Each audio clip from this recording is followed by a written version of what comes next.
இது அமாவாசை அன்னைக்கு எடுத்த வீடியோ. காலையில் வீட்டில் சிம்பிளாக ஒரு பூஜை பண்ணிவிட்டு அப்படியே பாப்பா ஸ்கூலில் போய் ஃபீஸ் கட்டி புக்கு வாங்கிட்டு குலதெய்வம் கோயில் போகிறதா பிளான். அதுதான் நடந்தது. அந்த வீடியோ கிளிப்ஸ் தான்.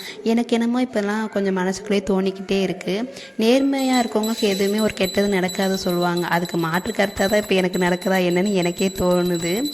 இவர்கள் ஏன் இப்படி இருக்குது என்பதை நினைக்கிறத விட இவங்க இப்படி தான் என்று மனசில் சிலதெல்லாம் தாட் ஓடிக்கிட்டே இருக்குது. நான் சொல்கிறது கரெக்டாக இல்லையா நீங்கள் சொல்லுங்கள். நீர் இருக்குது, ஆனால் அதுக்கு நிறமே கிடையாது. நெருப்பு இருக்குது, அதுக்கு ஈரமே இல்லை. கதிரவனுக்கு நிழல் இல்லை, காற்றுக்கு உருவமே இல்லை. ஆகையா அது இருந்தால் அதுக்கு எதுவுமே கிடையாது. இந்த மாதிரி தான் நமக்கும் நம்ம என்ன நினைக்கிறோம், இது கரெக்டாக இல்லையான்னு எனக்குமே இன்னும் ஜட்ஜ் பண்ண தெரியல. ஒருவேளை நம்ம தான் இப்படி திங்க் பண்ணுறோமா இல்லை எனக்கு இன்னுமே புரியலை. ஓகே, எது இருந்தாலும் நல்லதே நடக்கட்டும்னு இப்போ சாமி போக்கில் போகிறது தான் வாழ்க்கைன்னு முடிவே பண்ணிட்டேன். ஓகே, நல்லதை கெட்டதை பார்த்துக்கலான்னு அந்த ஒரு நம்பிக்கை வந்துருச்சு. நெக்ஸ்ட் ஒரு வீடியோ பார்க்க